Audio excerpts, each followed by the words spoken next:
Hello and welcome to another video on cell physiology. In this video, we are going to talk about the endoplasmic reticulum, Golgi apparatus, and their function. In the previous videos on cell physiology, we said that the endoplasmic reticulum is a network of tubular and flat vesicular structures in the cytoplasm that are connected to one another, and that we distinguish two types of endoplasmic reticulum: granular and agranular endoplasmic reticulum.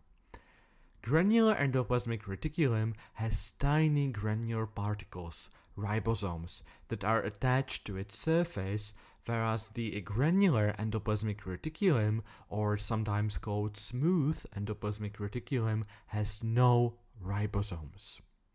Now, when it comes to their function, the granular endoplasmic reticulum plays an important role in protein synthesis. We know that proteins are synthesized by ribosomes, which then release some of the proteins directly into the cytosol, but also some are released into the endoplasmic reticulum, where they are further processed. For that reason, you can find well-developed granular endoplasmic reticulum in cells that specialize in synthesizing proteins that are then exported, like cells in the pancreas which produce digestive enzymes. The agranular endoplasmic reticulum, on the other hand, synthesizes lipids, especially phospholipids, and cholesterol. It also provides enzymes that control glycogen breakdown. Glycogen, as you probably know, is a very important source of energy. It is essentially stored glucose that the body can break down and release when it needs to get energy quickly.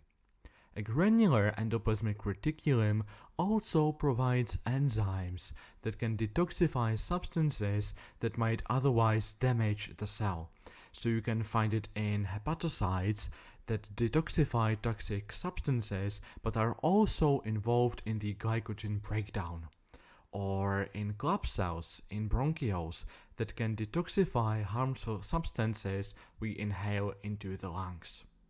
Moving to the Golgi apparatus, Golgi apparatus is an organelle that is composed of 4 or more layers of vesicles.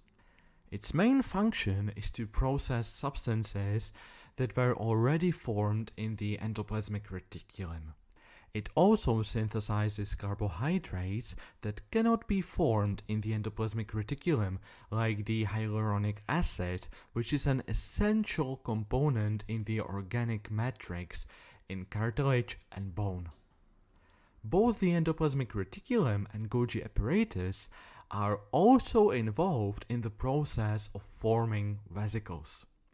We said that a lot of substances, especially proteins, is formed in the endoplasmic reticulum, and these are then transported to the agranular endoplasmic reticulum. They leave the agranular endoplasmic reticulum and diffuse to the Golgi apparatus in the form of small transport vesicles. You can imagine these vesicles as tiny sacs that transport material, synthesized proteins and other products from the endoplasmic reticulum. When the transport vesicles arrive to the Golgi apparatus, they fuse with it and the substances are released. We said that the Golgi apparatus can produce carbohydrates that the endoplasmic reticulum cannot form, so these are added here to the released substances. As they pass through the Golgi apparatus, they get more and more processed and compacted until they finally break away, again in the form of vesicles, and diffuse throughout the cell. Some of the vesicles contain substances that need to be released or secreted through the cell membrane.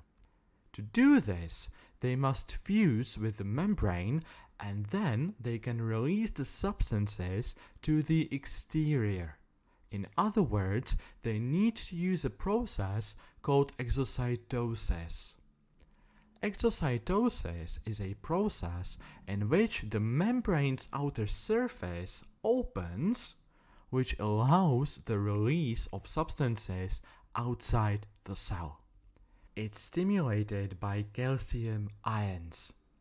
When calcium ions enter the cell, they interact with the vesicular membranes, and the result is that they fuse with the cell membrane, which then allows the extrusion of their contents.